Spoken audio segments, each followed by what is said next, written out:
heroin. Alexandra made that heart-stopping call on January 9, 2010, from her home in Jacksonville, Florida, where she lived with Dylan and his father, E.J. Edmondson. All right, I'm going to tell you how to get to mouth. Okay. With the baby's head slightly tilted back, completely cover the baby's mouth and nose with your mouth. With my mouth, okay. Yes, blow 2 puffs of air into your lungs. You want to pump the chest hard and fast 30 times. 30 times, okay. Oh, what a hurt. 2, 3, 4. Following the 911 dispatcher's advice, she desperately attempted mouth-to-mouth resuscitation and chest compressions until paramedics arrived.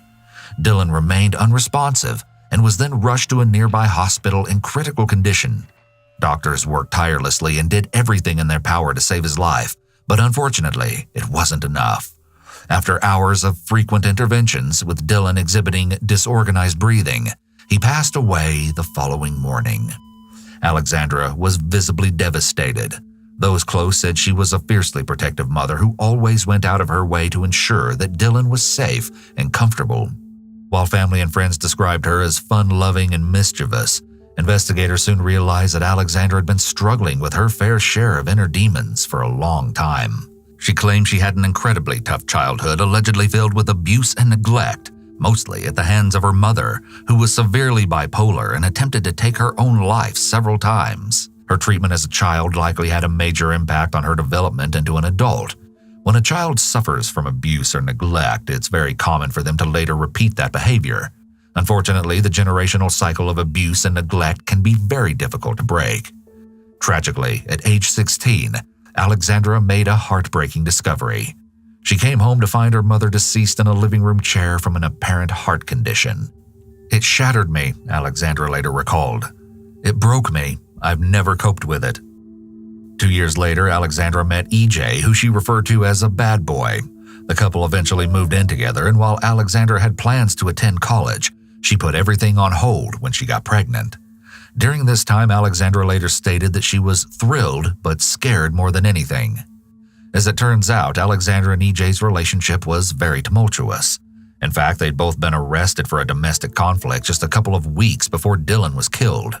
Alexandra was placed on probation in order to attend anger management classes. Detectives were horrified to realize that because Dylan was home during the incident, the Department of Children and Families was supposed to be monitoring the situation. But unfortunately, they claimed to have received an incomplete report. A forensic psychologist commented on Alexandra's mental state, speculating that she suffered postpartum depression following Dylan's birth. Furthermore, the forensic psychologist stated, she took it as a personal failure whenever the baby was sick or crying. When her boyfriend would come home, the baby would cry. So she began to connect his presence with the baby being unhappy. She would reportedly take him to the doctor without hesitation for any illnesses or injuries, no matter how minor. She even joined a Facebook group dedicated to spreading awareness of shaken baby syndrome. However, doctors were immediately suspicious of Alexandra's story, as Dylan's injuries weren't consistent with an accidental fall from the couch. In addition to a badly broken femur bone, he showed various head injuries, including bruising on the skull and bleeding in the brain. Doctors said that the damage to his brain was so severe that he could not breathe independently and had been put on a ventilator before he died. Investigators and members of a child protective team were called to the hospital to question the grieving mother. But before they could even introduce themselves, Alexandra said she had lied earlier because she feared for the well-being of her dog after it supposedly knocked the baby over, and that she wanted to come clean about what really happened to Dylan. Now get ready, because this is where the story takes a turn that no one saw coming. But please bear in mind that the following details are very disturbing, and your discretion is strongly advised. Throughout the interview, Alexandra's story changed several times, but she maintained that Dylan had been vomiting regularly for about 4 days, and it seemed odd that she hadn't already taken him to the doctor. According to Dylan's father, EJ, he said they'd both been concerned about Dylan's frequent vomiting because he'd previously undergone surgery for intestinal problems. However, Alexandra claimed that he seemed perfectly normal on the morning in question and had slept fine all night on his back with both arms over his head the way he likes it. Alexandra changing her story multiple times is a big red flag that not only is she being dishonest, but she likely still hasn't told the truth. Alexandra went on to tell the police that when she went to change his diaper, Dylan's head accidentally hit the side of the changing table. She said he began vomiting but eventually settled down, so she laid him down rather rough in his pack-and-play to smoke a cigarette. Afterward, she said she came back inside and put Dylan on the couch to feed him, but he threw up the food and got fussy. So Alexandra left him on the couch to smoke another cigarette, but she was interrupted by Dylan's cries, and when she went inside to check, he was on the floor. That's when she supposedly realized he was no longer breathing and dialed 911. Alexandra assumed her dog had knocked him off the couch and broken his leg, but she wasn't sure why he was gasping for air or what had caused him to stop breathing twice. Apparently, Dylan gasped for air after Alexandra initially noticed he wasn't breathing and then completely stopped again. What she was certain of, though, was that the dog had likely caused her son's injuries. While Alexandra was apparently described by others as a caring mother who always made sure Dylan was safe and comfortable, her self-described behavior does not at all fit this description. Caring for a baby can be extremely stressful, and it's important to step away for a break when you need it. However, you should always make sure you leave the baby in a safe location, such as their crib or a pack-and-play.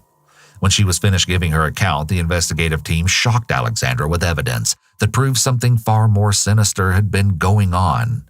They told her that her story just didn't make sense because some of Dylan's injuries were new and recent, but others were actually old and had occurred before this incident. When asked how that could be possible, Alexandra replied simply that she'd accidentally bumped his head in the past when he was 5 to 7 weeks old.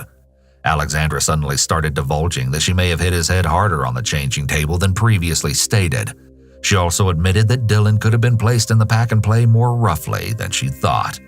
Detectives spoke with the doctors, who indicated that Dylan's injuries were consistent with abusive head trauma, so they asked Alexandra if she would come down to the station for a formal interview.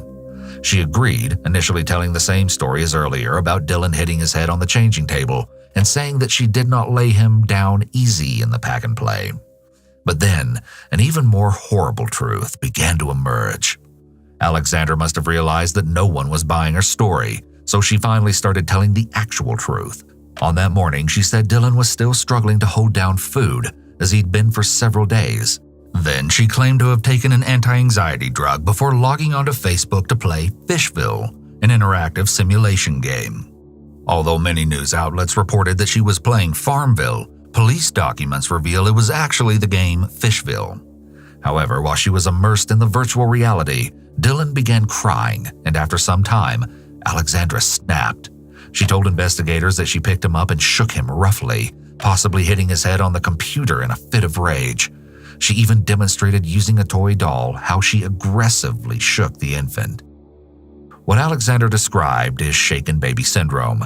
It's a form of child abuse where a caregiver shakes a young child, usually under the age of 2, out of anger or frustration. The shaking often causes a brain injury with varying degrees of severity, including death. Afterward, Alexandra allegedly stepped away to smoke a cigarette to calm down, leaving Dylan on the sofa.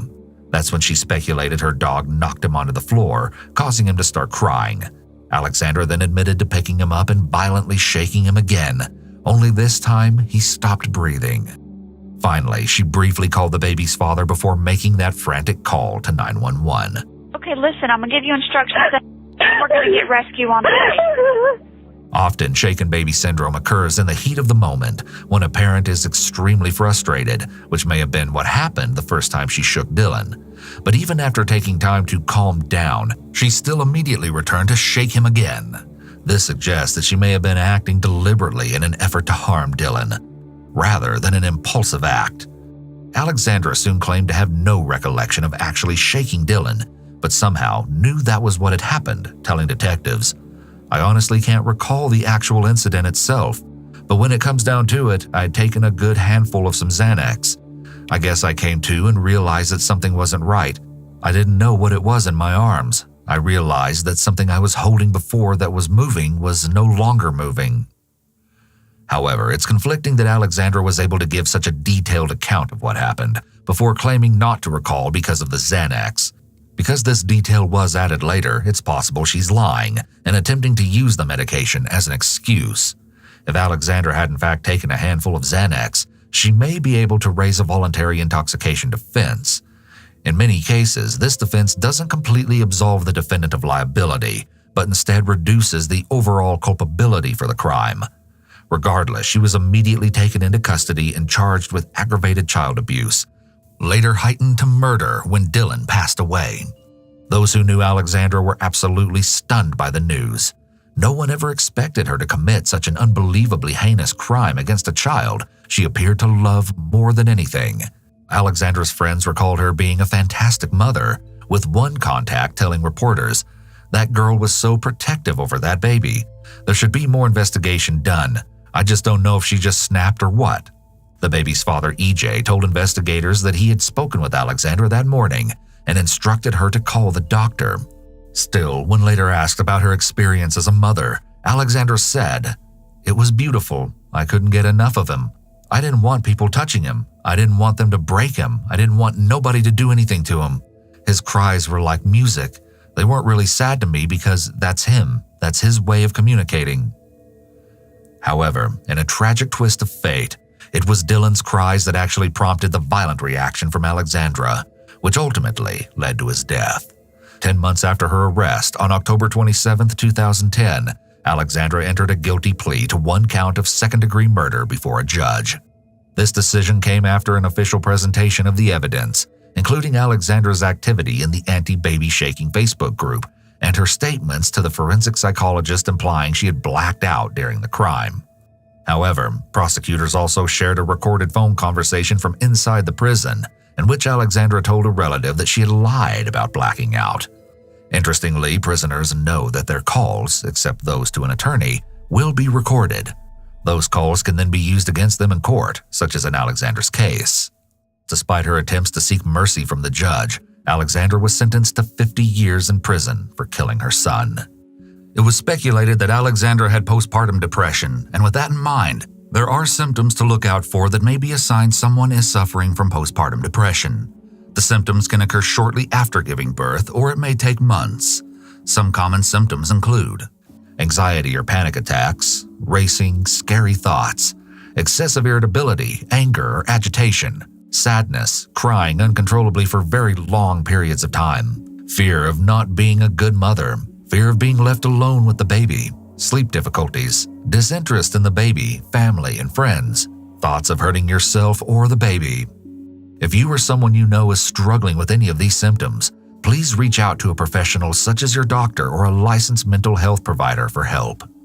Alright, I'm sure that story has you filled with rage, but this video is far from over, so let's get into the next twisted case. On August 19, 2020, 25-year-old Sydney Sutherland left her home in Jackson County, Arkansas to go for a run, but she never came back. The next day, her cell phone was found in a rural field a little over a mile from her home, leading her family to fear the worst. But then, a grim discovery would prove that what happened to Sydney was more horrific than anyone could have ever imagined. Sydney had just returned from a family vacation in Florida and had an extra day off from Unity Health Harris Medical Center, where she worked as a registered nurse. She lived with her boyfriend, Alex, and was known to exercise frequently. That's why nobody thought twice about her decision to go for a run on that fateful day. After a brief visit with her mother, Sydney texted Alex to let him know that she was heading out for a run. Everything seemed totally fine until Alex returned home from work later that day and realized Sydney's car and personal belongings were still at home, but she was nowhere to be found. The worried boyfriend started reaching out to her family and friends, hoping that someone had seen her, but nobody had spoken with Sydney in hours. Because this behavior was extremely out of character for Sydney, Alex called the police right away, and they quickly organized a massive search effort. As word of her disappearance spread rapidly over social media, a UPS driver came forward to say that he had seen Sydney jogging along her usual route between Newport and Grubb, Arkansas, at around 3 o'clock in the afternoon.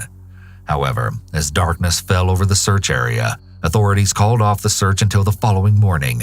But as soon as the sun came up, swarms of volunteers, as well as the Arkansas State Police and the FBI, came together to look for the missing nurse. Helicopters circled the skies above her running route, but when they found no trace of Sydney, the hope that she might have simply fallen and injured herself became less likely. Instead, investigators were starting to suspect that she had been abducted, but at this point, they weren't even sure if she'd ever made it out for her run at all. Sure, her boyfriend said she had planned to go for a run, but that didn't mean it actually happened. Not to mention, the only person who claimed to have seen her was the UPS driver, and we all know that witness statements aren't always the most reliable. Then, in what appeared to be a stroke of luck, another witness named Quake Llewellyn came forward to tell police that he had also seen Sydney that day. Quake said he hardly knew Sydney but felt confident that he had seen her jogging along the same route. Fortunately, Sydney's phone contained an app that shared her location with her boyfriend and family, but their concerns escalated when it indicated that she was in the middle of a field. Authorities followed the digital clues and found her phone, but still no Sydney. However, they did locate a pair of damaged sunglasses a few hundred yards away from the phone that relatives confirmed belonged to Sydney. The day ended with no further clues, but investigators started questioning anyone who knew Sydney and lived in the area, beginning with the local man, Quake, who mentioned he had seen her jogging past his truck. Quake was an award-winning farmer and a well-known member of the community, so it came as no surprise that he seemed eager to help in the investigation and was among the searchers. Still, according to his statement, Quake was the last known person to see Sydney before she vanished, so they requested a search of his truck as a formality, to clear his name of any suspicion. Quake agreed to the search, but absolutely no one was prepared for what came next. The Arkansas State Police Sergeant commented that during the search of Quake's GMC Sierra pickup truck, agents located what appeared to be blood inside the cracks of the tailgate and on the tailgate. The discovery was shocking, to say the very least, but it didn't necessarily mean he had anything to do with Sydney's disappearance. After all, this guy was well-liked and part of an incredibly prominent farming family, so it seemed unfathomable that he might have done something to Sydney. Nevertheless, investigators had to follow the lead, so they also searched Quake's phone, and what they found sent a chill down their spines. According to a tracking app on his phone, Quake had been a little over 2 miles from where they discovered Sydney's phone in a deserted field roughly 1 hour after she was reported missing. Furthermore, he didn't seem to have any reasonable explanation for why he would be in that desolate area, so investigators rushed to check it out. Sadly, it didn't take long for them to stumble upon an absolute nightmare. On August 21st, just 2 days after she walked out of her home for the last time, Sydney's body was found buried just a few yards from where the app on Quake's phone suggested he had been.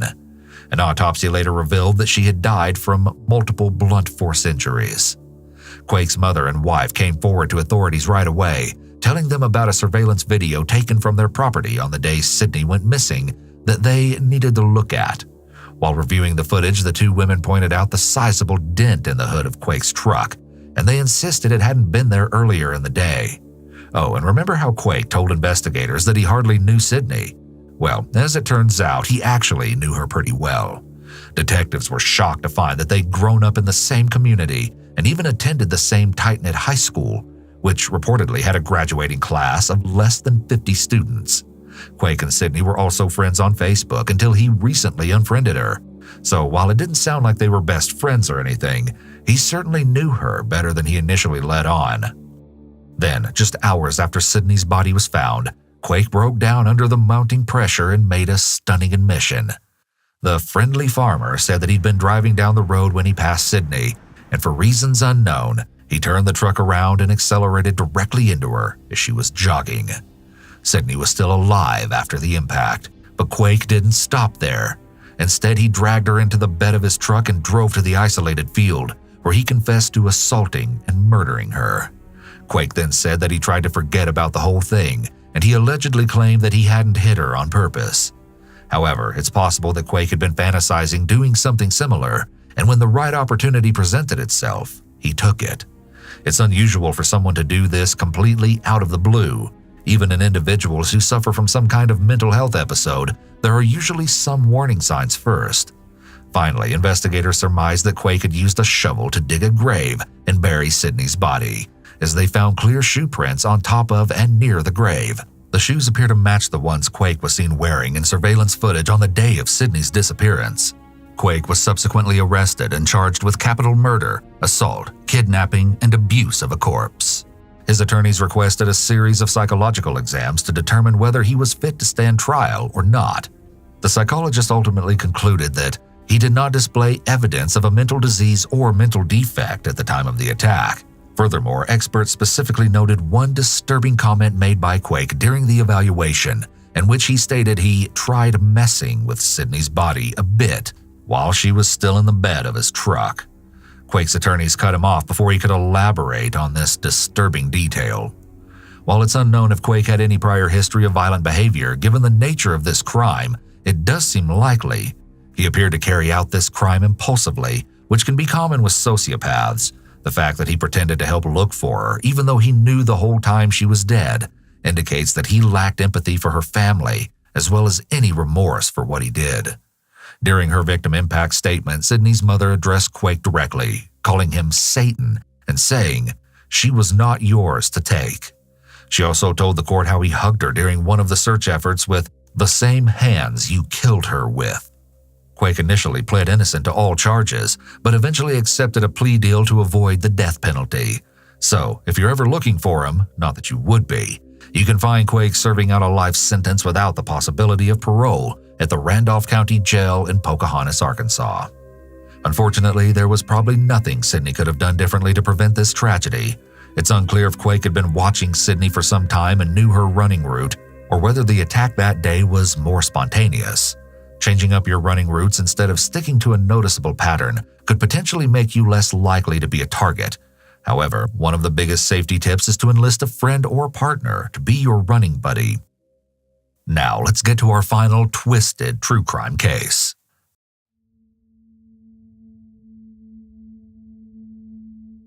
On September 21, 2012, 29-year-old Jill Marr left her job at the Australian Broadcasting Corporation and went out on the town to celebrate her colleague's birthday.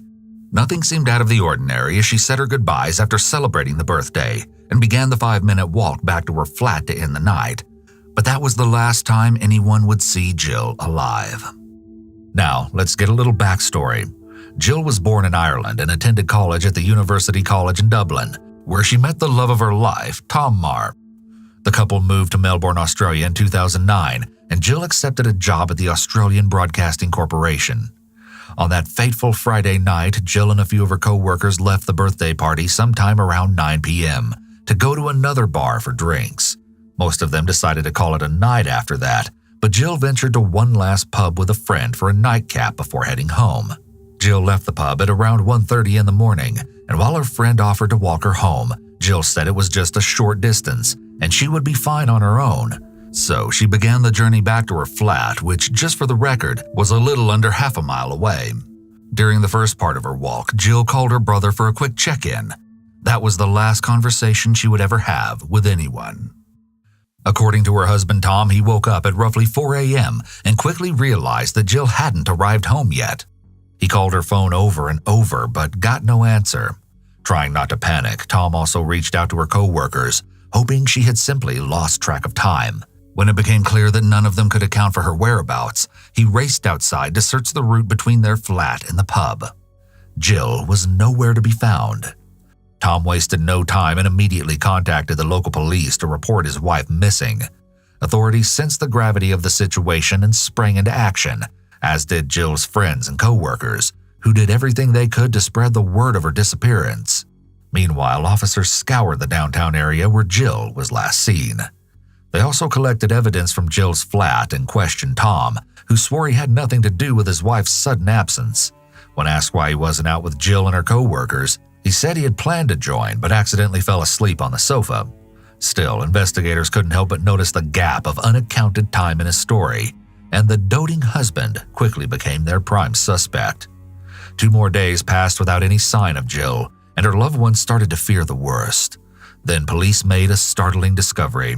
They found her purse on a street near her home, but what really made their hair stand on end was that they had thoroughly searched that exact street the previous days.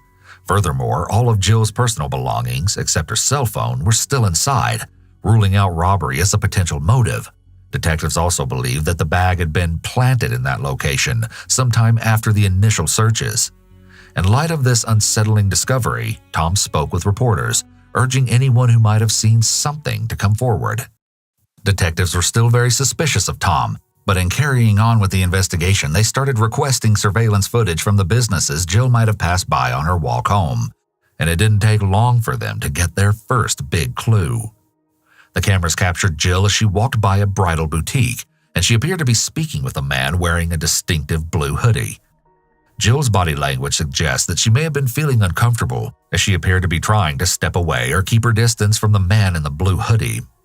Unfortunately, the video wasn't clear enough for investigators to tell whether it was Tom or not, but they would find out soon enough. Authorities released the surveillance footage to the public, hoping that someone might recognize the man in the blue hoodie. One witness came forward to say that she had seen him running after Jill that night. Meanwhile, police received information back from Jill's bank and cell phone company, confirming that neither her credit card nor phone had been used since early Saturday morning. They also determined that her phone had been traveling on the Tullamarine Freeway near where she was last seen at around 4:30 in the morning when she vanished.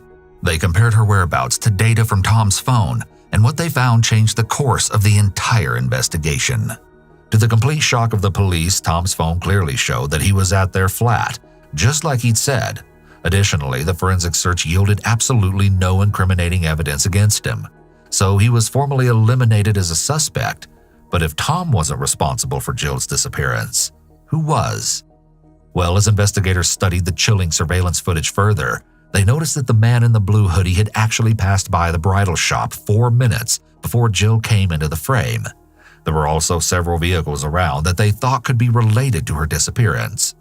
Prompted by the widespread media attention this case garnered, multiple other women came forward on social media with harrowing stories of being approached or assaulted in the same area by someone who looked similar to the man in the blue hoodie. Then, with help from the public, police were finally able to confirm the man's identity. But what came after stunned the entire nation. Investigators identified the man caught on the surveillance tape as 41-year-old Adrian Ernest Bailey, a known criminal who just so happened to be out on parole at the time. Police raced to his home and questioned him, but he denied having ever seen Jill before or even being the man caught on camera. Still, they executed a search warrant on his home, and what they found blew the case wide open. Investigators discovered Jill's cell phone SIM card inside Adrian's house, and even more damning, they traced his cellular activity and found that he and Jill's phone had both passed through the same toll at the same time the night she vanished. The devices traveled a little over 30 miles away to Gisborne, but only Adrian's phone returned. When police confronted him with this information, Adrian claimed to have no explanation. Feeling the evidence stacking up against him, Adrian eventually crumbled and started to tell the truth about what really happened that night. He said he'd gotten into an argument with his girlfriend and went for a walk to clear his head, and that's when he noticed Jill walking down the street talking on her phone. He waited for her to end the call before approaching her, and from there, things quickly turned violent. Adrian told investigators that he followed Jill and tried to make advances toward her, but he became furious when she pulled away and slapped him. Then he dragged her into an alleyway and assaulted her as she screamed for help. Tragically, her cries went unheard, and Adrian strangled her to death. Later, he claimed, "It really wasn't my intention to hurt her. All I thought was, what have I done?" While Adrian hasn't been formally diagnosed with any mental illness that we know of, he doesn't appear to take responsibility for his actions, which is common among psychopaths and sociopaths. By claiming it wasn't my intention, he's trying to shift the blame from himself and onto Jill. It's an attempt to rationalize his behavior. Adrian fled the scene but returned shortly after with his car and a shovel, as seen on surveillance footage. He put Jill's body in his vehicle and drove to Gisborne to bury her in a shallow grave. Later that morning, he visited a service station and was again captured on CCTV. It's unclear whether or not he returned to place her purse on the street, but investigators believe he did just that sometime after Sunday's search. Adrian's behavior appears to be erratic and impulsive, which is also common among sociopaths. It was quite reckless to confront and assault Jill in public, where there could be witnesses or security cameras. Finally, Adrian outright said to the police, "I'm going to jail for a long time. I hope they bring back the death penalty before I get sentenced. I have no life left." Following the horrific confession, Adrian led investigators to Jill's body, and an autopsy later confirmed that she had compression fractures in her neck consistent with strangulation. 6 days after Jill went missing, Adrian was arrested and charged with her assault and murder. Meanwhile, outside the jailhouse, the public was outraged by the heinous crime, not just because it took place in what should have been a safe area, but also because it exposed major cracks in the justice system. Adrian had been committing violent acts against women since his teenage years, but was continuously let out of prison early. Before Jill's death, Adrian was released on parole and viciously attacked a man, breaking his jaw and rendering him unconscious. He was given a 3-month prison sentence but managed to find a loophole in the system by appealing the ruling. Therefore, his parole wasn't revoked, leaving him free to roam the streets and murder Jill on her walk home. During his confession, Adrian even stated to the police, "How many chances does a person need? They should never have let me out."